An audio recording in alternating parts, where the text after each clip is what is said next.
Well, ladies and gentlemen, how y'all doing out there? Welcome to the side, Jawn. Today's show is real special, but let me introduce my host that's always with me, Miss Sharon Mullen, the chocolate girl. Good morning, y'all. How y'all doing out there? Thanks for joining us this morning. How you doing, Dennis? I'm doing pretty good. Good. Today's show, for me, is really special because I always wanted to be a disc jockey. So I always want to interview them and know exactly what they do, how they get into things. And I named today's show, Goddamn That DJ Made My Day. All right? That's how I named today's show because that's how I feel about being a DJ. And today we have DJ R&B with us today. Ladies and gentlemen, make some noise for DJ R&B. All right. DJ R&B. All right. R&B. We in here. Yeah. How y'all doing? Doing pretty good, man. Now listen. We also have DJ J Will in the building, but what's going on, man? DJ R&B. DJ J Will. All right. DJ R&B. How did you get your name? Yeah.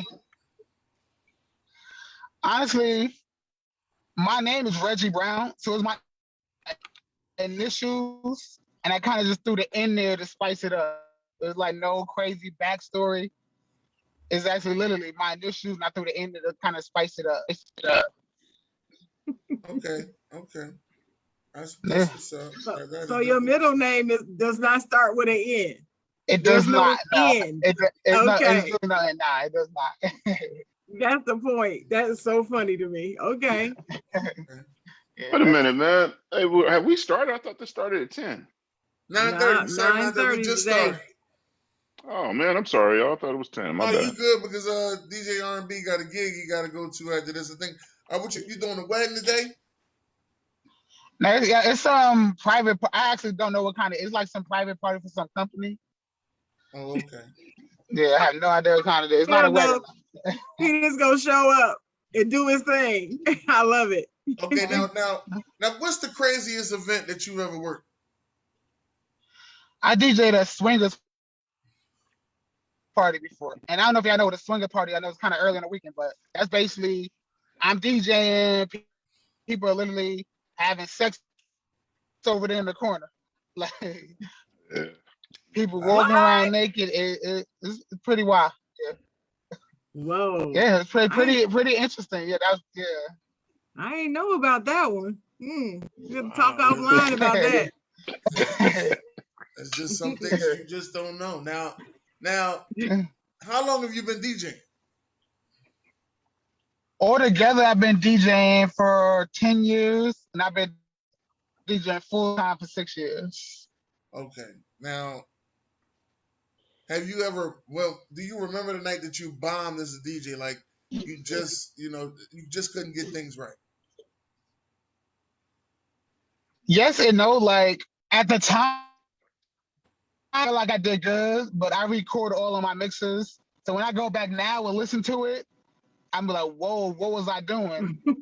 I guess it's one of those events where there's a bunch of white girls, they just dance to anything. But for me, it's like, whoa, what was I playing? Transitions is all, song section, whoa. So it's kind of looking back on it, I consider it a bomb, but at the time, like I said, white girls, a lot of times they dance to anything. So or jump around, I don't call it dancing, but they jump around to anything. Okay. And what's the best and worst thing about being a DJ? The best thing is definitely the vibe. When you DJ for a room full of hundreds of people, you get everybody in the same energy lane. That's when like you can turn off the music and the whole crowd is singing it back to you. That's when you like got them in the palm of your hand. It's like it's hard to describe, but just so like powerful. You literally got the whole room in the palm of your hand. Where whatever you play, I could play Twinkle Twinkle Little Star, and the whole crowd is gonna sing along at you and Twinkle Twinkle Little Star. And now the worst part, request is definitely request. But I'm sure we're gonna touch on that a little bit later, but definitely. No, go ahead. Talk about that. Why is it that you do not take requests? because DJing is an art form. That's what people fail to realize. Like you don't interrupt Beyonce at her show. Hey Beyonce, sing Naughty Girl instead. No, you sit your ass down and enjoy the show. And plus the thing, most requests are either one of three things. Something I already played, meaning you just came to the party late, you missed it. Better luck next time. Something I'm absolutely not going to play. Like I hear people come up all the time, bro. Can you play the chicken song? That would be hilarious. I'm like, this is not a comedy night. I'm not trying to be hilarious. So no, definitely not gonna play that. Or something I'm definitely gonna play. If it's the hottest song in the world, of course I'm gonna play it. Just not at 10 o'clock, but of course I'm gonna play it. Enjoy the vibes, follow the story, just relax. I got this. I'm a professional. I know what I'm doing. I got this. Okay. That's right. So That who's the makes best? sense. Who's the best DJ you've ever seen? I have the best DJ I ever seen live was he's actually a DJ who lives in my area, North Carolina, DJ JB. He's like an old school DJ where he does all the scratches and he had like my favorite DJ like when I hear is Kid Capri, but I never seen Kid Capri live. You know, I am gonna see him live this Sunday at the Hive in Raleigh, cheap plug. But from what I seen in person was actually DJ JB. Like when I said you get the whole crowd in your palm of your hand, he has that down to a T because he's been DJing for over 30 years. So because he has that down to a T. Well, Yeah, he's whatever he dope. plays, he just controls the whole crowd. He's really good on the microphone. He can scratch. He can make transitions of flawless. He's diverse. He doesn't just play one type of music. He's flawless. He has no flaws. All right, so let me get your top 5 DJs. This is your top 5. My top 5. Number 1 will be Kid Capri, DJ Jazzy Jeff. Those are like more of the famous ones I usually like listen to a lot. Of course, you got people like DJ Scratch, like some of the legends. And in terms of some of the newer ones, believe it or not, I went to a concert and I seen DJ Mustard, Mustard on the video. I seen him DJ. He's actually really dope live, believe it or not, which is crazy because he's like known for his producing, but he's actually a really dope DJ live, which is crazy. Like I didn't know what to expect, but like he was booked at a concert as a DJ. So I think he's just gonna play his songs. Nah, he DJ'd a whole 30-minute set and it was crazy. So I'm actually gonna throw him up there. And like I said, DJ JB. This is no particular order, by the way. This is my 5 that come to mind. That's good. That's definitely good. Okay. All right. Sharon, it's up to you now, Sharon. Oh, okay. So I'm on. Okay. So how did you tell the story, Reggie, or sorry, DJ R&B, of how you got started in the DJ business in the first place, full time? Well, basically, like I started DJing back in college. But like I said, this is like little laptop virtual DJ, so it wasn't really DJing. Well, basically, I would always go out. I like to party. I've been partying since college, like I said. So I would go out to parties and I'm like, these DJ mixes don't sound right because I just have a natural ear for music. A lot of people don't know I play the piano, so like I know about keys and stuff. So I'm like, this DJ's not doing it right. So I would go home on my little laptop and do the same mix the way it's supposed to sound. And I would do this at little dorm parties, and people were like, yo, you're dope. This is crazy. So that's how I started doing that. And the reason I started doing full time because I was working at Time Warner Cable back before the Spectrum, and it just wasn't self-fulfilling. Of course, I love music, and like I said, I love the party. So they say you like to do something, figure out a way to make money from it and live from it. So look, that's literally how it happened. You know what? I was like, you know what? I'm gonna try to do this full time. I didn't have no money saved up or nothing, so I kind of just like either I'm gonna make it work or I'm gonna be homeless. And thank God it worked. Cause 6 years later, I'm still out here grinding, still doing it. So thank God it worked. Yeah. What keeps you, what made you decide to do that? And how did you overcome whatever fear you have of failure? I mean, were you scared at all? Or was this just something you knew you were gonna do and that's it? I just knew I was gonna do it. I'm like, look, either I'm gonna it's a 50-50 chance. Either I'm gonna succeed or I'm gonna fail. I like those odds. You tell me I got a 50-50 chance of winning the Mega Millions tomorrow, I'm buying a ticket right now. Mm. That's good odds. As long as I put in the work, it's just no way I can fail. It's just like how. I see other DJs out here doing it and they're lazy. They literally DJ just the weekends. I DJ 6 days a week because I got hustle on me. Mm-hmm. And he's not exaggerating, y'all. Trying to make it to every one of his shows in a week. It kicked my butt. That's all I'm gonna say. It just kicked my ass for months. So I love DJs, as you know. Reggie knows me pretty well, y'all. He's been knowing me for several years. I love a good DJ. I love music. Dennis and Jay, y'all know how much I love music. We talk about music all the time. But whenever you go to an event, the key thing is the music and the ambiance in the room. And DJs are responsible for all that, really. They really are. They're very important to any event. And so, Reggie, we've talked about this many times before, but why is it that event planners and venue owners and just regular old folks, why do they try to lowball DJs when they're trying to book a DJ as if their services are expendable and not important? They want to get you on the low all the time. What is that about?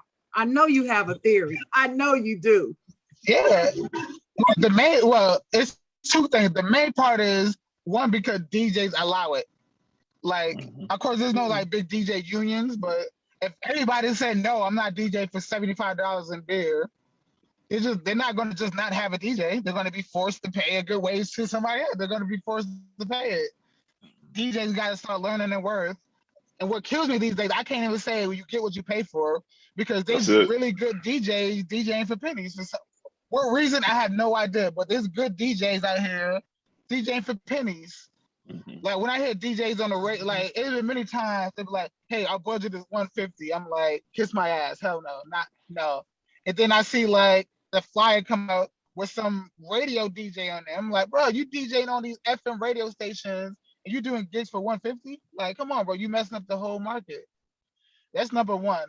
And number two, not to defend it, but a lot of times they don't know any better, because they don't know the DJ market here. Like they know, well, I was paying this last guy this, so this is not good enough for you. I'm like, no, it's not. The last guy was doing it for pennies, but I'm not. So basically, it's a lot of times it's the DJ's fault.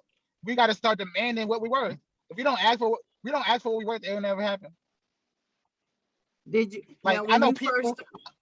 I know people. Yeah, like especially in the wedding market, like a lot of these like DJs out here doing weddings, they can't even DJ,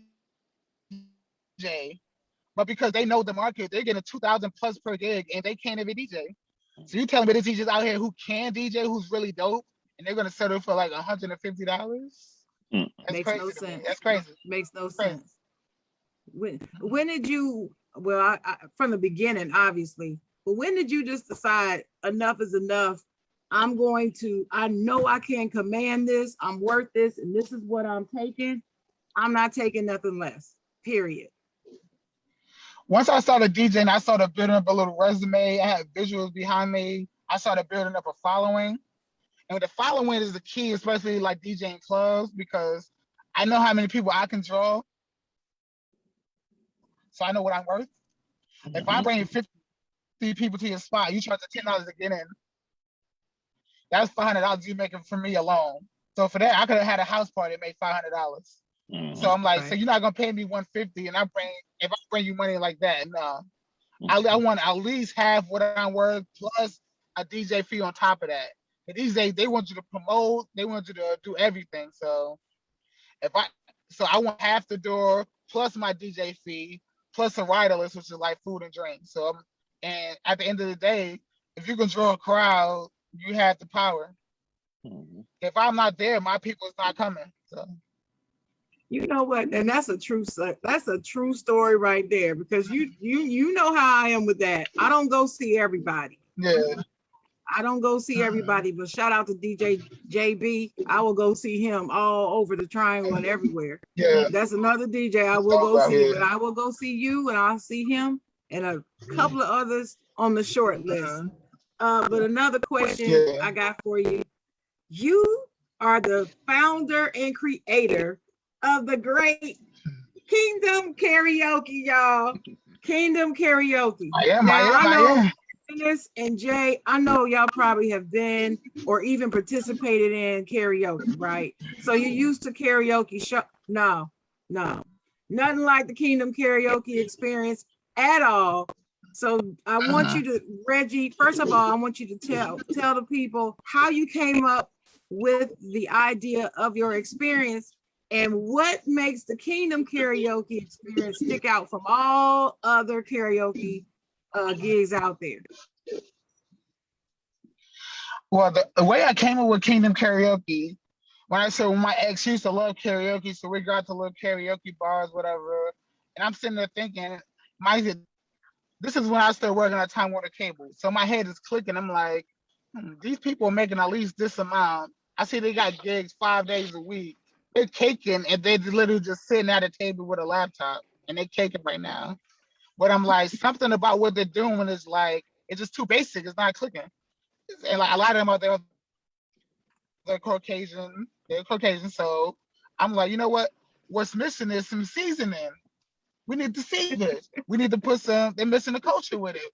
They're missing the culture. So I'm like, when you think of the hip hop culture, of course, you got like rap, of course. You got dancing, like b-boying. You got DJing. You got like graffiti and stuff. So I started. You know what? I'm gonna contribute the elements of hip hop into this, and I'm gonna see how it works. Of course, black people, we like to dance. We be cooking in the kitchen, but we're gonna be doing a two-step with it. We love to dance. We don't want to just sing slow songs and sit down all night. Now we like to dance. So being that I can actually DJ, I started combining the two. Like, this is gonna be hip hop kind of karaoke. It's gonna have all the elements involved with it. Everything's gonna be crazy with it. So I started doing that. People was like, at first the haters were like, you can't DJ and do karaoke. The singers want to sing, they don't want to dance. I'm like, nah, yeah, they do. You don't know black people. Yeah, they do. We want to do both. We want to have a good time anywhere we go. That's right. Life in the party. We could be dead, tired, sick, whatever. Yeah. We still gonna get out there for at least one dance. Yeah. At least one. and I started doing it. People were like, yo, this is dope. I'm like, yeah, they might not get to sing 6 times a night like other places. They might only get to sing twice. But when they leave, they had the time of their life. They're gonna be sore in the morning from without dancing, but they had the time of their life. So it's literally hip hop karaoke, literally. All the elements of hip hop and karaoke, I fused together. And so far, we took over the whole area and see. You sum it up very well in your slogan. We sing, dance, and enjoy life. That's the experience right there. That's what it is, yeah. Yeah. So if anybody that's listening, if you're in the area and you see advertised Kingdom Karaoke, you got to go check out the show. Because it's a show. It's an experience. It's not we got lights. We bring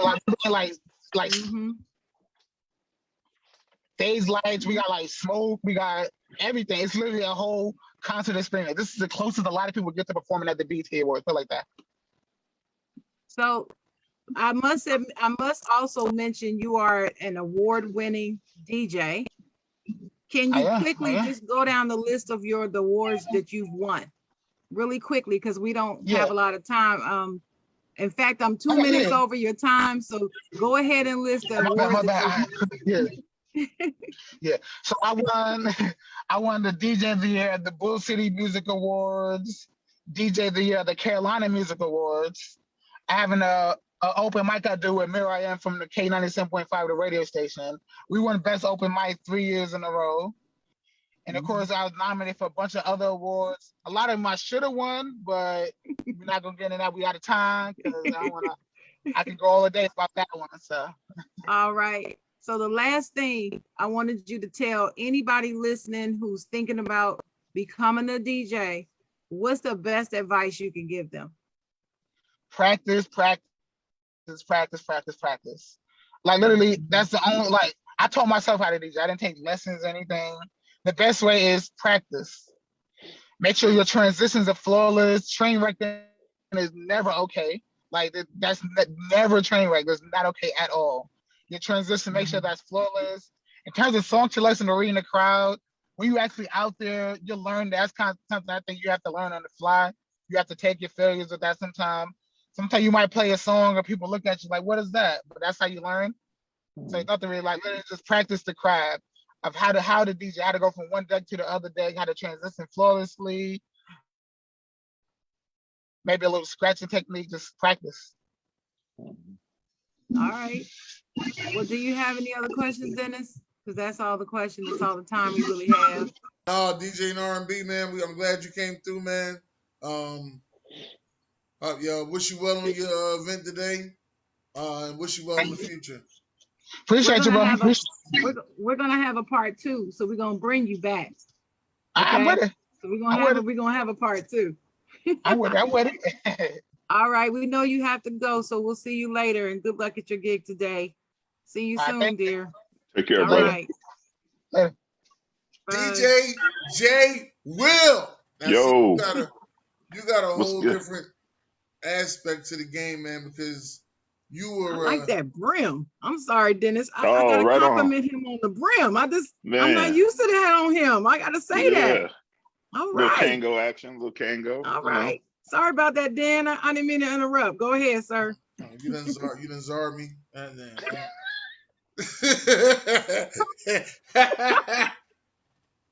Hey, Czar. He is listening. He's in the comments. Shout out to Czar. Hey, listen. Like I said, you got a whole different aspect, man. You were a by the crate, old school DJ. Yeah, wax. Right, wax. LPs. what made you start with the wax by the crate and everything? I mean, that's all there was back in the 80s. And I know I'm telling my age, but that's all there was. I mean, we transitioned from the vinyl to the CDs, but back then that's all you had was wax. So you couldn't DJ with a cassette, with a cassette deck. So that's all we had was wax. And like the DJs of today, me and my 3 buddies, Sean and Jawn, 2 of my best friends in the world, man. We used to actually sit back. Jawn, really? Sean and Jawn, yeah.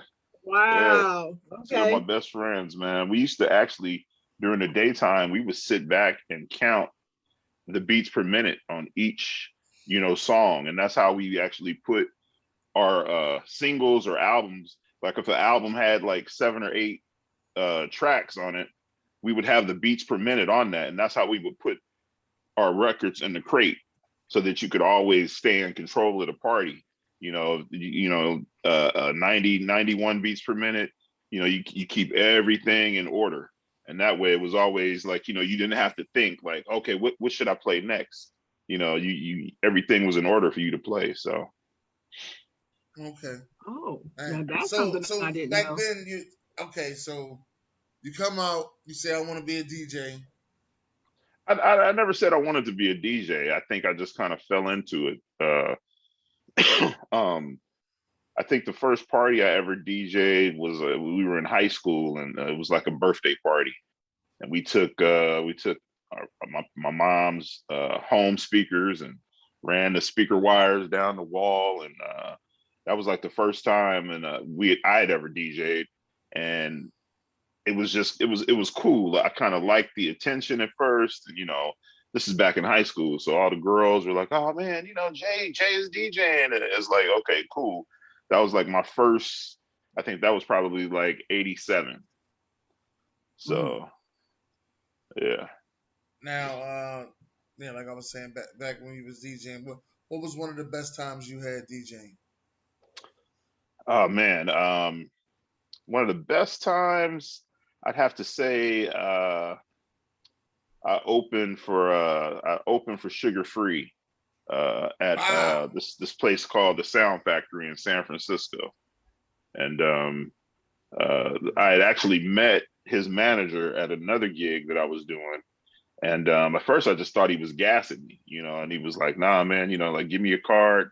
I'm gonna get in touch with you. I'm gonna have my people, get in touch with you." And I'm like, "Okay, whatever, man. This dude's gassing me." But then his people really, got at me, and we got the contract signed, and it was cool. I was only up there for probably 30, 45 minutes, but it was just cool to, met Sugar Free, and that was cool.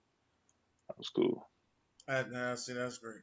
Now, who were the top five DJs that you seen? These are your top five that you like.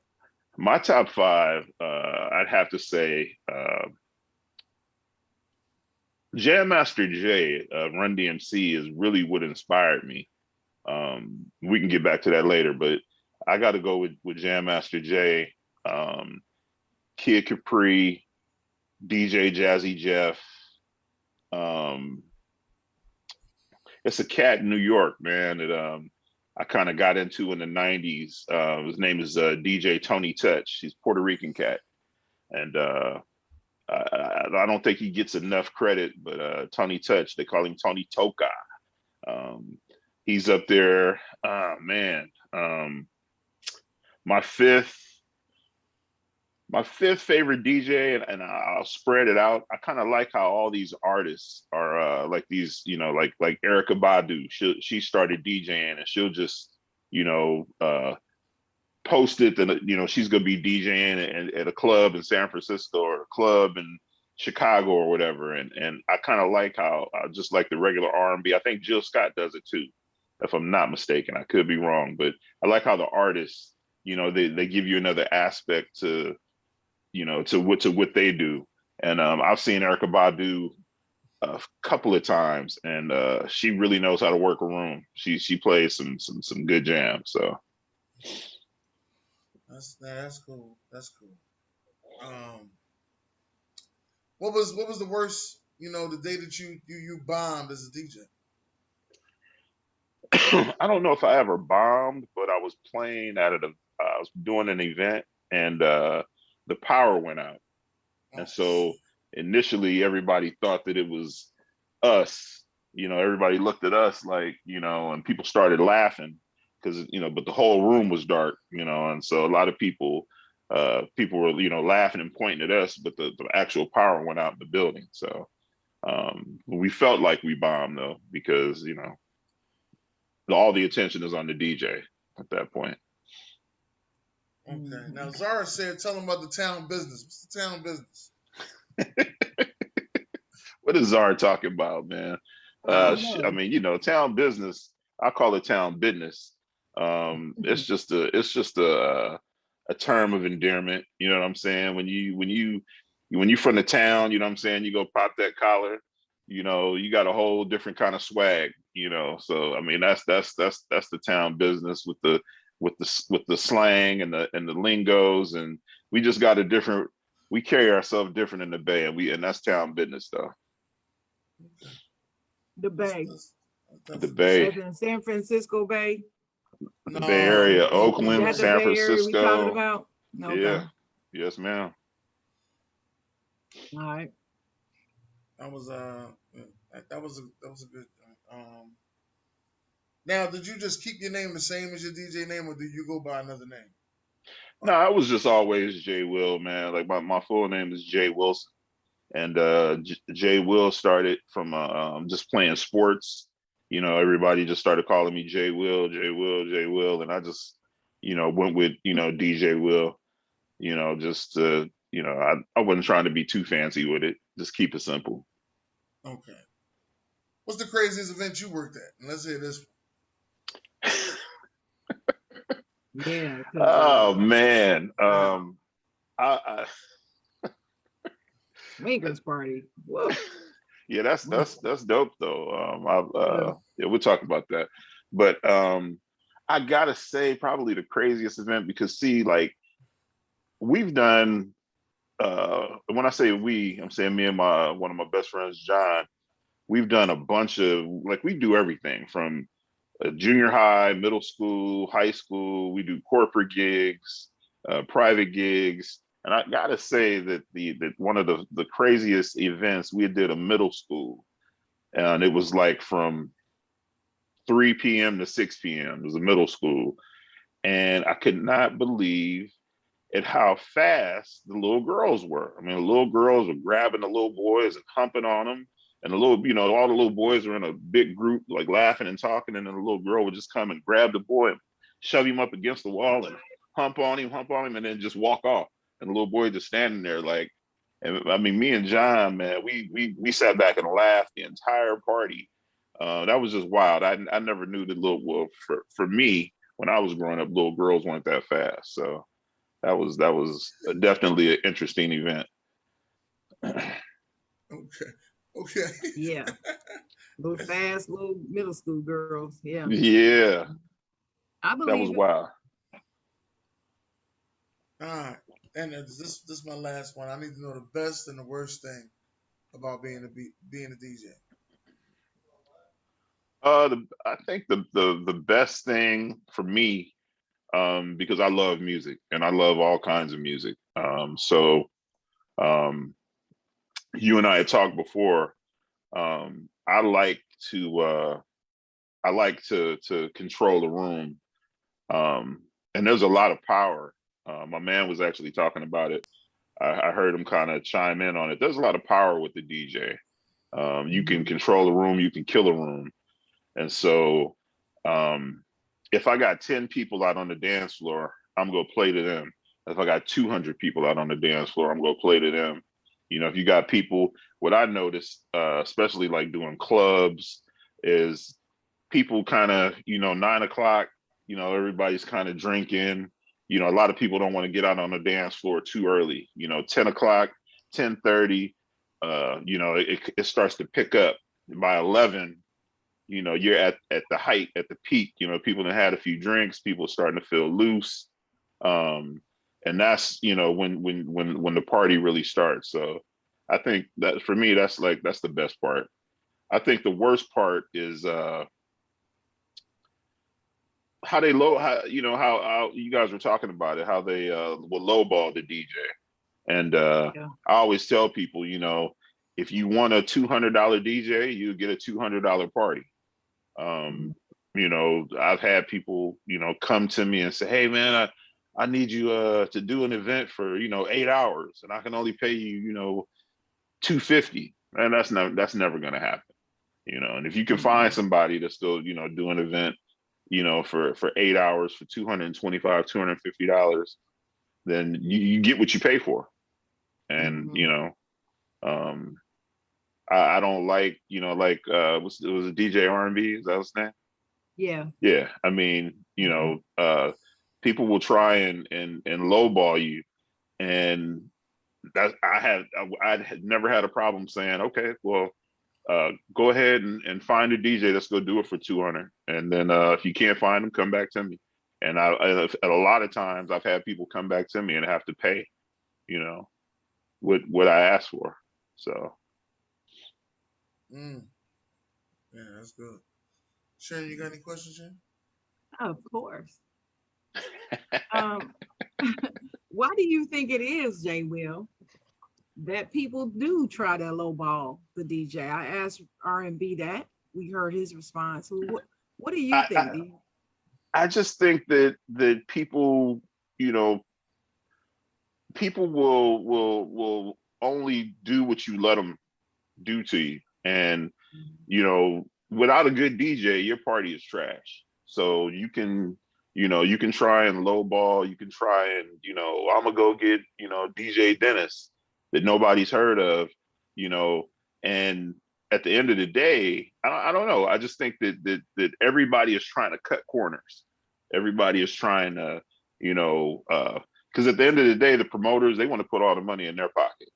The Mhm. clubs, like for me personally, the I love doing corporate events, because when you do corporate events, you pretty much can just tell them whatever you want and they're going to give it to you. You do a Christmas party for Kaiser Hospital, and tell them $3,000, and you go bring you got a light show, and hey, no problem. You know what I mean? But when you start to get into the more private events, and everybody is trying to cut corners to put more money in their pocket, and I guess they feel like, okay, well, he's just, they're just a DJ, they're just playing the music, but that's your entire party.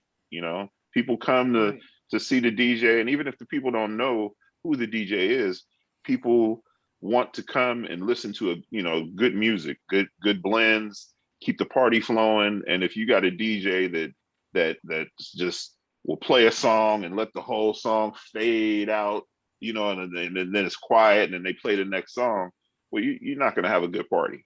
So.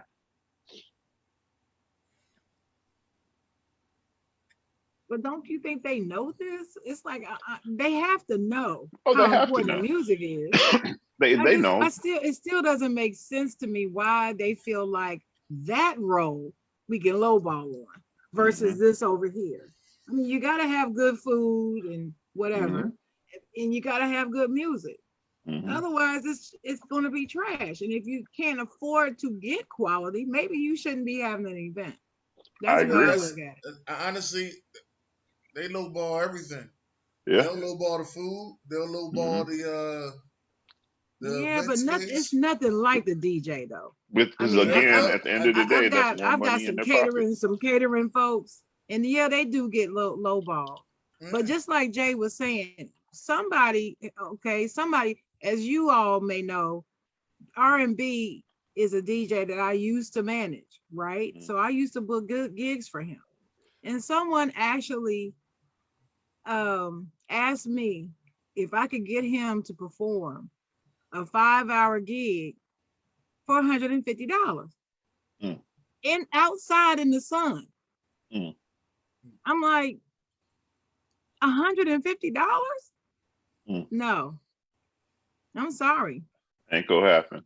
Charge $30 an hour and you standing out in the hot sun. There's no guarantee that there was going to be a tent up for him to keep him in the shade and his equipment and all that. Then you have to consider the fact a DJ brings all of his equipment. Depending on the DJ, that could include as much as, first you've got the actual turntables and the board and all that. Then you got one or two laptops. You got a big mic here, and you might have two on the stand with the DJ by himself. Then if you're doing karaoke, he's going to bring extra mics for the singers. Then he might bring his own table. You got to put the little branding material around it. You're not going to just have a plain table sitting there. Then with R&B, he brings a whole light show with him. It's not like you're getting just the DJ standing there with the stuff. He brings lights. Now, of course, it's going to be a little extra for that. There's some lights that's included, but if you want the extra lights, you have to pay extra. But that all adds to the vibe. But anyway, I just don't understand how they can go to that depth of lowballing, is what I'm saying. And then Ms. Sharon, a lot of people, same thing that you were saying. When the event happened, the DJ they got and they paid $150 to was $150 DJ. You pay for what you get, especially when you're trying to get cheap. You like I said, if you want $150 DJ, that's what you go get. You go get $150 DJ. You go get that $150, work. And I'll tell you something. And then a lot of times, Miss Sharon, there's, and Dennis, there's a lot of cats that will, say, and I had to learn this because, the DJ game is dirty too. It's a dirty game. You'll have somebody come to you, say you're throwing a party, and they'll know that I'm on the, that I'm doing the venue. I got the gig, and a cat will come to you and say, well, what you paying Jay Will? And you might say, oh, we go pay him $1,000, for the gig. Well, I can do it for 500, and then now in your mind, you're like, ooh, I can pay him 500, don't pay Jay Will 1,000. Now I got $500 more in my pocket, but it's the quality of work that you go get, you know what I mean? And so I always try to sign contracts right out of the gate, so that to lock people in, you know what I mean, to lock you into the actual event. Even if your event gets canceled, I'll get you to sign the contract and give me a deposit. And that deposit, say if something happens and your party gets canceled, we can take that deposit and push it to the next event, but deposits aren't refundable, but we can push it to the next event. So just so that won't happen, because I've noticed that people at the last minute, You know, if somebody comes and say, well, I'll do it cheaper, you know, they'll, oh, okay, well, yeah, Jay, we don't need you, you know, for Saturday or whatever. So I always try to get my contract signed and get that Mm-hmm. deposit Immediately. immediately. That's a good thing to have right there. Yeah, Oh yeah. immediately. Good thing. DJing without contracts is like suicide. You can't do Suicide. it. It's Suicide. suicidal. You cannot How do long that. how long you been using contracts? Since the beginning. I mean, since the beginning, because, you know, uh, it's so much that can happen when you DJ in a gig. I mean, a fight could break out, somebody, you know, cats could fall into your equipment and tip over your table. You know what I mean? Like there's just somebody could come up and spill a drink, you know what I'm saying, on your mixer, on your turntables. It's just there's a lot that can go wrong. So, you know, when for us, you know, when you sign the contract, you know, I'm gonna hold you liable. You know what I mean? If the fight breaks out and your security, you know, can't control it and my equipment gets messed up, then you're paying for that equipment, you know? Most definitely. Look, Hmm. karaoke, you know, everybody's dancing, feeling good, Hmm. drinking, and some people can't handle their liquor. They're singing. And the Hmm. worst thing in the world was when people when it became popular to start dropping the mic intentionally. There was Wow. a rash of shows, I Hmm. kid you not, where Hmm. somebody would invariably sing, whether they sounded good or not, and then just boom, drop the mic like that. And Reggie like, ho, ho, ho. Hmm. And so I became like an enforcer on some people. Like, oh no, you paying for this mic. That's it. That's No, it. get out. You got to go. You got to lead the show. You just Yeah. that's equipment. And some It's of them, you three know, and four some of those hundred dollar cordless, mics. Some of them. You some of don't them know what cordless kind of mics mics are we have. $300. You know, Yeah. $400. You I'm just like, dropping it. what you doing? It's not Hmm. cute. Oh, I'm sorry. No, too late. Sorry, my ass. Sorry. We had to, the R&B had to start putting right on the little slips. Hey, you drop the mic, you paying. That's it. I Yeah. mean, that's just the way it is. So anyway, what name a time where something crazy though happened to you while you were DJing? Like something just wild and crazy, unexpected. You Yeah, standing there doing like them your gig twins. and Yeah, somebody I don't come up to even. you saying something wild or something doing something wild under the Them table twins. or Yeah, anything. I don't even know if I could say that on this show, Oh, you can man. I'd say have it to as a tell side, y'all. John. Go ahead and say it. Tell them about All them Yeah. right, twins that. Jawn. Tell them about them twins that flashed you in Oakland. Nah, it was Uh-oh. worse than that, man. Yeah. You know, women can be a little, especially if they want you to play a certain song, they can be a little extreme with it. Some women, especially if they've had a little too much to drink. So, I mean, Hey now. I've been Hey, groped, I've been stroked, I've been, you know, yeah. Whew. you been Welcome to groped Willie's and Bar. stroked? All right, Welcome to Willie's Bar. Welcome to Willie's Bar, right, ladies and gentlemen. right. Yeah, it's This the yeah. side People, jump. I thought It's the this was a side joint. side jump. This the yeah, podcast inside a podcast. Goddamn it, this side joint. yeah. Nah, yeah.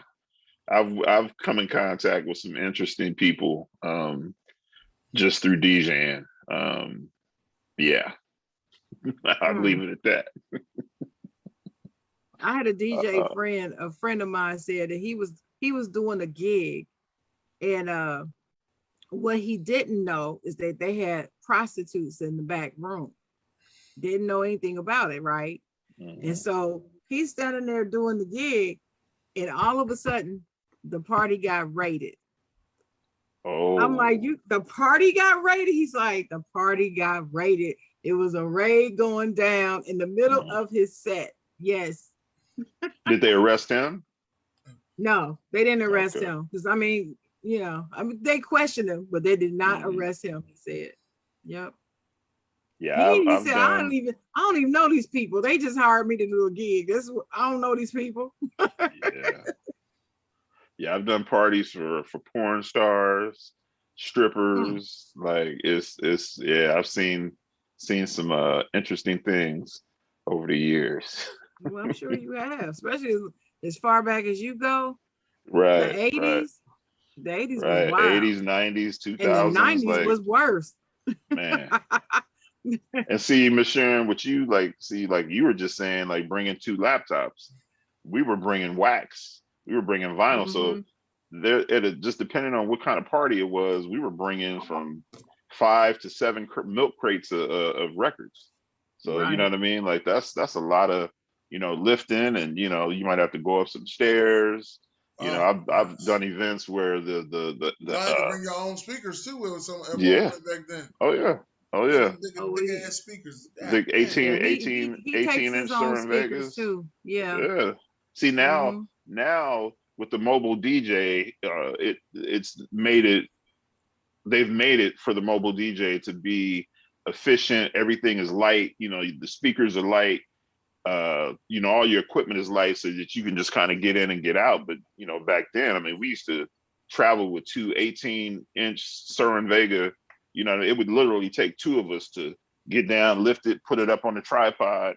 Like that. Hmm. That was grueling. And then after the party, you gotta, you gotta take down, you gotta put it in your car, then you gotta get home.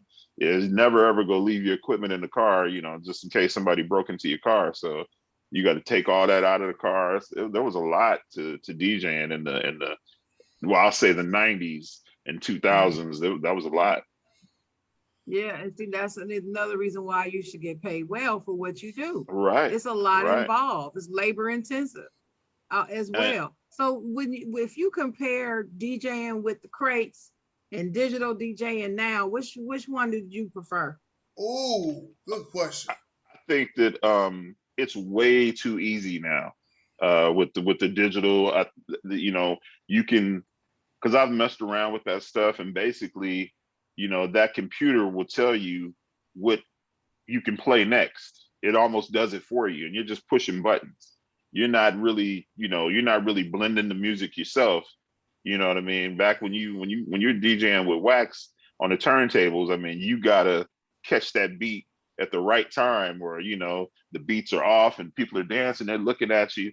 I mean, you really, I think it's very easy now, and I'm not taking anything away from the DJs now. I'm just saying, like, you know, times change, and I get it, but um, it's way easier to blend your music and to have everything like right on time, by using the computer. So um, Yeah, I will say I agree with you that it's easier now, but here's the difference between a DJ like R&B that was on here earlier. I used to stand in the DJ booth with him and watch him DJ, mhm, and he would not do that. mhm, You could very easily just go to the software program, and you were right, just pick and let him do what. No, but he didn't do that. He mhm. That's good. still this is why he is such a quality DJ. Shout out to Mhm. DJ R&B who was here earlier on the side Big zone. ups. Big ups. Um, because he doesn't just do that. You would think that this man has crates and records with the Mhm, way he DJs, his mhm. sound and everything sounds really authentic. It doesn't sound it doesn't sound synthetic. It's Right. not a synthetic sound. Mhm, Like you almost electronic, almost mhm, two on beat, mhm. because you know how it lines up the timing on the both of the tracks and Right. they're going Right. switch it over. Yeah. But it's more to it than that. Mhm, And then he knows how to switch it, he knows how to bleed it in where mhm, it comes in slowly. He does that mhm, right. His transitions are amazing. mhm. Amazing. And there are still people, even with the help of digital, can't get their transitions right. I've heard it. And I'm just like scratching my head, like, what's going on? Are Right. you practicing? Right. And see, So, you got to practice. You got to, yeah. like, I would spend entire Saturday afternoons, you know what I mean? Like, just in my room, just spinning music, and just, I mean, there has to be a passion. If, to DJs out there, if you just think that you can just show up and just play some music, you got to have passion, and you got to want to do it. And you got to want to, you got to want it. And if you don't really want it, then there's not much I can tell you. Gotta You're want it, right, gotta because there's gotta a want difference between supplying background music and Right. DJing a party. or an Right. event. Right. So the event planner has to decide, do you just want background music, or do Mm-hmm. you want excitement driven by the music? Do you want the music to become part of the ambiance of the event, or do you just want the background? Because if you just Mm-hmm. want the background, I can do that too. You know what I mean? And just Mm-hmm. put it on and pick tracks and do all, you know, that's the basic. Now, I'll what do tell you? But you a you're funny. right. Oh, go ahead. Go Oh, ahead. no, no, no. Let me hear the story. No, no. So, I'll so tell you a funny story. uh, I won't. I'm not gonna name. I'm not gonna name drop because I think it's kind of disrespectful. But go ahead, one bro. of our biggest radio stations in the Bay Area is a 106.1 KMEL, and we were doing this gig, and one of their top DJs, cool ass cat too, man. I really wish I could mention his name, but cool cat. He was kind of like he was gonna come and just kind of shout out, you know, talk about, pretty much mention 106.1 Cameo Radio. I'm such and such and such and such. Y'all having a good time, kind of work the crowd a little bit for maybe 10 to 15 minutes.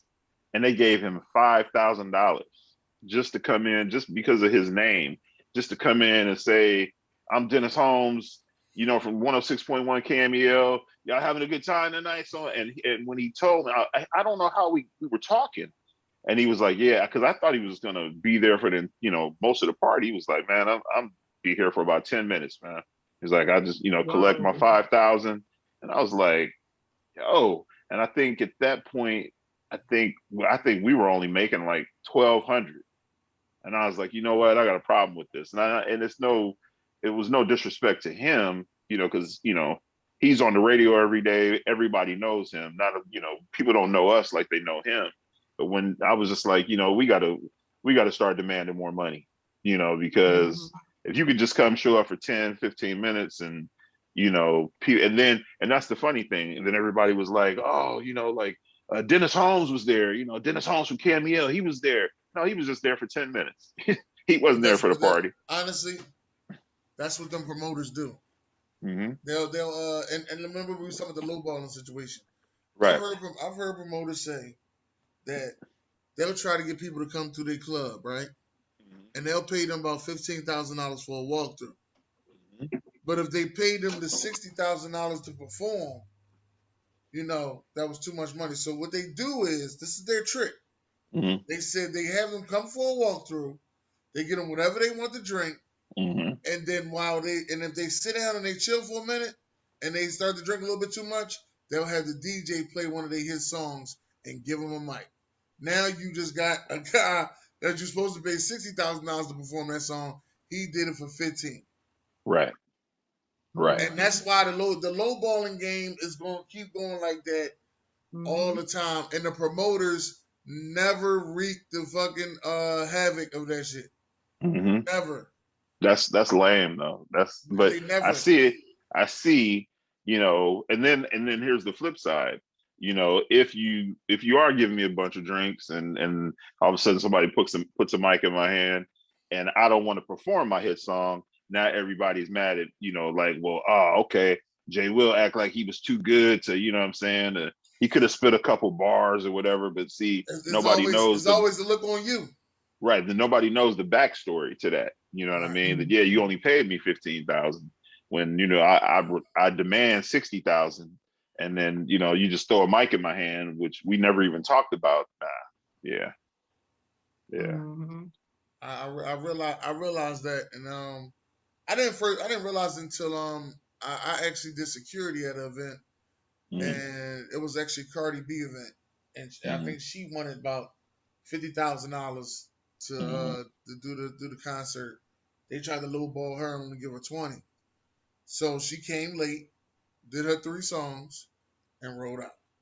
Yeah. And people was mad, but they Mm-hmm. don't know that she was lowballed because they Right. ain't want to, they ain't want to pay her what she was worth. If they'd have Yeah. paid her what she was worth, she'd have did the radio promotion.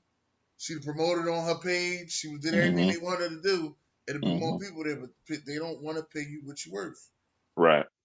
Right. And I've been And security. They don't want to pay us what we worth. That's why I was like, Oh, darn sure don't want to pay yeah, security. yeah, they you don't. got to have good security. I mean, that's They And the don't. They people just don't that want to. work the door, They if you think they can work the get. door, they don't want to pay you either. They don't want to pay the security no money. Mm-mm.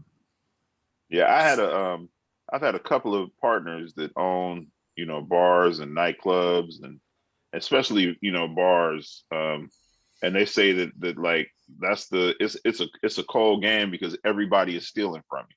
You know what I mean? You got your door guy, you know, he made his $10 cover charge, but because these cats want to get in or they want to cut the line, now he's charging them $100 each.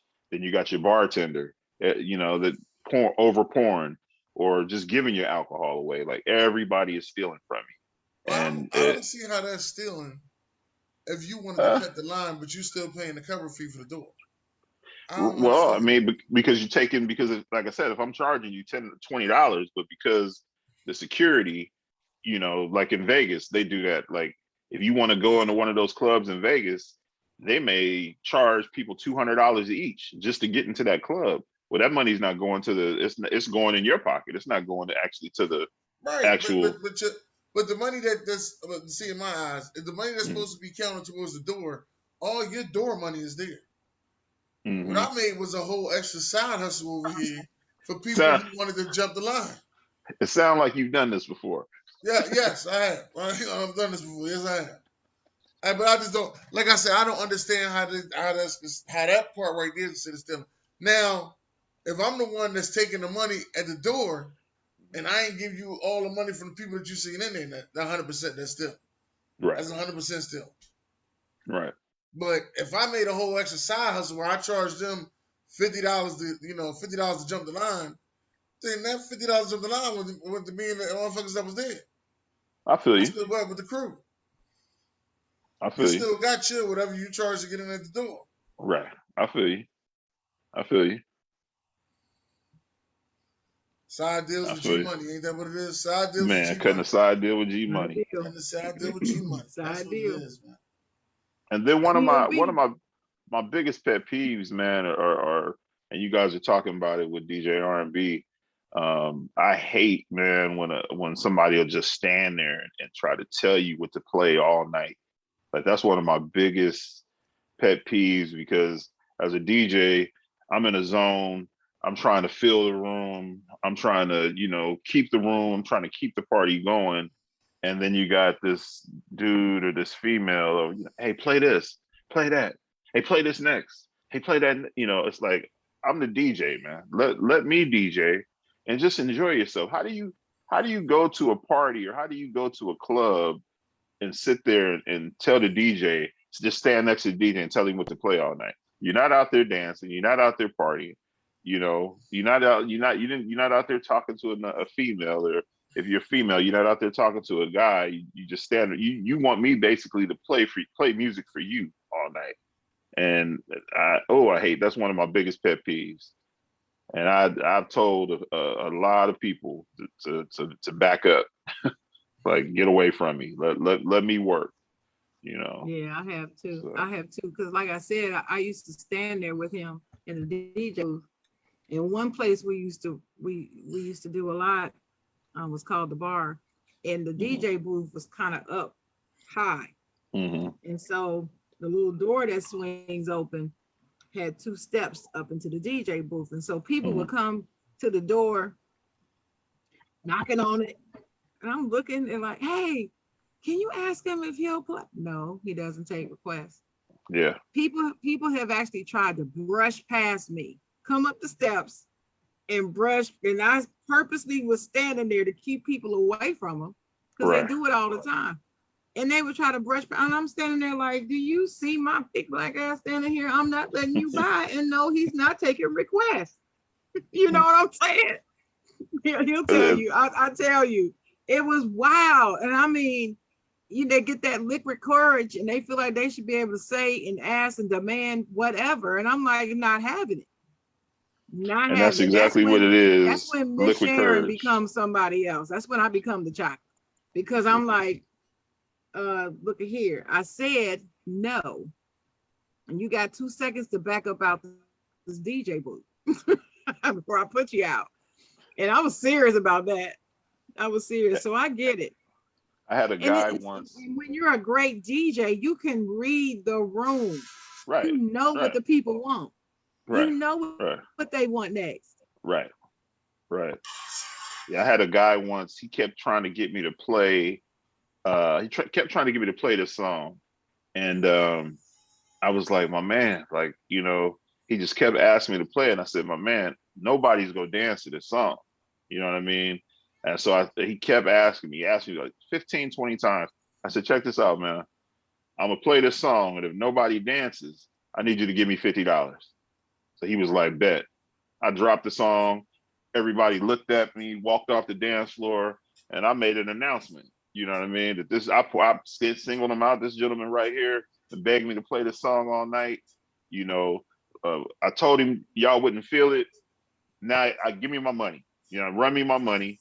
And now That's let me right. get back. Let me get back to my scheduled programming right now to get this party back. You know what I mean? And he paid me the Exactly. $50 though. But and I told him, man, I was get about to away from me. say, Yeah, get away yeah, from me, man. Because get I'm here away. playing. I'm here to play. I'm here to play for the people. I'm not here to just play for you. So Hmm. Yeah, yeah. well, that's really all my questions, Dennis. You have any more questions for Jay Will? Jay, well, I know I want to know what's some of your favorite songs to play. You know what I mean? Maybe you got like a get up song where you know what? Let me play this. This right here is how I fill out the room on this one right here. It just all depends. It all depends on the crowd, the age group. Um, if I'm doing like an old school party for like the grown and sexy, I love playing like "Got to Give It Up" by Marvin Gaye. You know what I Oh mean? shit! Oh Like, shit! we go party, I'm gonna drop some, some Parliament, some Funkadelic, you know what I mean? Like I like it just all depends on the crowd and the age, Um oh man, it's so much good music out there, but it's just gotta be the right crowd. And you can pretty much take over a party. I mean, I've had people come up to me after a gig just drenched in sweat, like, man, I couldn't leave the dance floor, man. You was just dropping just heat, just one after the other, man. I couldn't leave, man. Like this, man, I had the best time tonight. And for me, when I see people out there partying and having a good time and laughing and hugging and dancing, that just lets me know that I'm doing my job. Man, that's good. That is What's that is that? What's definitely that good to hear. one? What's that one song that you know that you end up playing at almost every gig of a certain type, of course, that you know you're gonna end up playing at almost every gig that you get? That one song that's gonna bring the crowd. That one song. Probably Flashlight. For real? Flashlight by Funkadelic. Yeah, Yeah, Flashlight. that's my Yeah, favorite Parliament song ever. man. I mean, you drop that when you drop that, people go, again, just depending on the crowd. It can't be no young crowd, but if you drop that for a nice, mature crowd, people go lose their mind. You drop that Flashlight, you know, some Knee Deep, some yeah, Yeah, I yeah, like ED too, but that Flashlight. Soon as that guitar riff come on, it's a wrap. It's a wrap. yeah. Whew. But I'll tell you, for me, the one song that I noticed that a DJ will play, and all generations of people will come out on the dance floor. And this is one of Dennis's favorite songs, so I Uh know this oh. is true. Uh oh. And that's Cameo's Candy. Man, When Oh they man, when a DJ, I don't care if it's a black DJ, white, it doesn't matter if the man. crowd black, white. If they put Candy on, people are actually coming out on the floor. And it surprised me at first because I didn't think that these younger, like in their Right, 20s, I didn't think that they even knew about the song. right, But because of certain movies that we all know what the movies right, are right, of right, right. recent years, has it in the soundtrack. I believe that has contributed to its popularity. But you put Candy on, people are out on the floor. You put Candy I on, agree. I agree. before I let go, uh, Oh before I yeah, let little go, Frankie Beverly. Frankie Beverly and Maze. That's another Yeah, one. People gonna yeah, go out on the floor, and it don't matter yeah. what their age is. But Right. Candy Boy, that's the one. Yeah. Whew. See, it's so much, and that's the thing though, Miss Sharon, is that like you got all this new music now, right? And I'm not gonna diss, the music that's out there because I do listen to it, but 20 years from now, people are still gonna be listening to Before I Let Go and Mm-hmm. Flashlight. Nobody's gonna be listening to the music that's being played today. You know what I mean? And unless it's just that Mm-hmm. age group, but it's like you said, like when you grow up, like I grew up in the house with my parents, playing music and listening to music. So that's where I think my All love day came long. for Mm-hmm. music. But so Mm-hmm. I mean, people still party to the '80s music and the '90s music. You know what I mean? Like, Mm-hmm. ain't nobody listening to Soldier Boy. I mean, I hate to just throw it out there, but even his fan base ain't even listening to that crap no more because it was garbage. He made a Mm-hmm. lot of money as far as on the internet and all that, but It it was ain't hot nobody at the time. at the It was time. right That's it. now. It was Right. right now, Just that's it. but it's not That's it. legendary. And see, Not that's yeah. that's what we're missing. We're missing legendary Hmm. artists, Right. music that's going to be timeless, Hmm. that people are going to be singing forever. And I'm gonna Right. I'm gonna tell you this too. This is a reason why I believe that Beyonce is a great artist. And people who hate her, and that's fine. But people are So going to be singing her songs, are going to be singing her songs 20, 30, 40 years from, they're going to still be Hmm. singing her songs because they're catchy. The writing is not bad and Hmm. the music is good. The tracks are good. You Hmm. can I don't think I've understand what ever she's heard saying anybody say they hate and she can Beyonce. sing. Oh, I know a lot of people that can't stand it. I Can't know a lot stand of it. And people if you don't like go on Mary any J. of these, Blige, but if you go on any of these like musical based Facebook groups, if you go in any of them oh, and you have a poll or they're talking about greatest whatever, and somebody says Beyonce, they come out. Oh, she's trash. I'm like, let's see. Yeah, I that's have a that's a, friend. There's a friend of my sisters and I who said that all of Beyonce's music sounds the same. I'm like, hold up. I and mean, see. I she wish she she would get is back to making intentional R and about B all music her though. music sounding differently, and you Right, sit up here and say all her music sounds the same. No, right. lady, what's wrong with your ear? I wish she would get back to just making just R&B music. It's like her music, Beyonce's music changed to almost like a more worldly type, sound. And I just wish she Right. would just get back to just some good R, like her very first album with the Me, Myself, and I. Mm-hmm.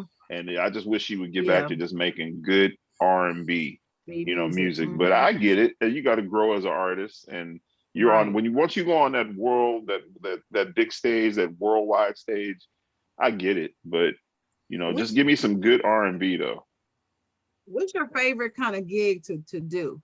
Like you got corporate gigs, you got weddings, you Right. have graduation parties, you have private parties, corporate parties, some music concerts, being a DJ for me. What's your favorite kind of gig to do as a DJ? I, I like weddings. I like weddings. I like really cool weddings though. I've done Mhm. some amazing weddings where just the wedding just turns into like it almost turns into a club. You know what I mean? Like after, Mhm. the bride and groom, after they do all the things that they need to do from taking pictures to, the bouquet toss and all that. Like I've done some amazing weddings, man, where the people just want to party all night long. Um, and then I also like doing the club scene. Like you don't make as much money, doing clubs. Well, at least for me, I didn't, but DJing at certain clubs, not just any club, but if you DJ at a good club with a good crowd, it that's pretty fulfilling too as a DJ. People Mhm. want to come and party, and no knuckleheads, cats not mean mugging or stepping on somebody's shoe, and just I try to stay away from all that. But I gotta say weddings and nightclubs definitely, Mhm. definitely. well, I would have to say um I'm in love with this, man. This was a damn good show. I've had a good time. Um, Me Shout out too. to DJ R&B and DJ Yeah. G Will coming through the building. This The- is our first of many episodes of Goddamn That DJ Made My Day. We will have more mhm. DJs on. We will be bringing DJs back for the Goddamn That DJ Made My Day reunion. So make sure y'all tune in and stick out for that. Miss Yeah. Sharon, you got any final words? My final words is respect the DJ. Pay That's the it. DJ what they're worth. Don't That's skimp on it. the DJ. I wish I could start a DJ union for them because Hmm. that's how adamant I am about it. I don't know what Hmm. it is about my passion. I don't know where my passion for DJs came from, but it started years ago. And Hmm. I just think I just love DJs. I love watching them work. I think well, I know there is a skill to it, and everybody can't do it. I couldn't do it as well as Hmm. I think I know music. I don't think I could be a good DJ. You know, Hmm. everybody can't do that. And when you got a good one, support that DJ. Make sure that all your friends know that the DJ is a good one. Hmm. Get him booked. Help the DJ, him or her, get booked. Help them Hmm. Yeah. because it's we don't want it to be. It's already somewhat a lost art, Hmm. and we don't want it to get lost altogether, right? Which is another Exactly. reason why I appreciate you, Jay Will, because I can Mm. tell you are a gifted DJ. You are a real DJ. Thank you. Thank you. R&B, the same thing. He is Hmm. a real DJ, and Yeah, I I'd just like to have talk mad more with that respect for dude you too. guys. Oh yeah, I'll I'd like connect to you. sit down and talk. I'll Yeah, I'd connect like to you. talk to him. Yeah, I'll connect you He because seemed like a cool cat. he's one of them real ones. He's one of Hmm. the real I could ones. tell. I could tell. Mm-hmm. And I mean, he's the best damn DJ. When I first heard him DJ, Hmm. really DJ, I was blown away. And you know, I'm an old lady. I don't get blown away by very many people. He blew me away. And I was like, this dude is the truth. Right. So my final words is that support the DJs, respect the DJ, support, respect, appreciate, pay them, do all of that. Appreciate the Hmm. DJ, man. That's We it. don't want that to be, we don't want that skill to go away. Teach the Nah. youngsters how important it is. So there'll be, we can continue this on. You got Yeah, to do it. I agree. We don't want them to fade out like shoe repairmen. You can't find nobody to fix shoes no more because they don't have anybody that's learning the art. And I'm Right. serious. It's a real problem here in Durham. I don't know about where you are, but Well, I they're know starting to close up and dry up. the funny thing is with the shoe repair, I've noticed that they're all like extremely old. You know what I mean? Right. Like That's what I'm you don't see saying. no, you don't see no young people repairing shoes. Mm-mm. If your heel They don't want to breaks, learn. They don't want to yeah, learn the art. The shoe repair people I go to, they got to be 80s in their 80s, yeah, husband and yeah, wife, yeah. and they can't find their kids don't want to learn it. And so Hmm. I asked them, what's going to happen to your business if y'all pass it? They're like, it's just going to close because Yeah, nobody wants to learn it. all right. So I'm like, hey, somebody need to go talk to the people at 1-2 Shoe Renew and learn the Hmm. business to continue their business if you're listening today. But Yeah, that's it. I know that's a lot of final words, Dennis. I'm sorry. But I'm really passionate about DJs. I just believe in DJs. I just think they're cool people. Pay them. Pay them. That's what I'm saying. man. Pay them. Yep. All right, ladies and gentlemen. God bless. Continue your great day.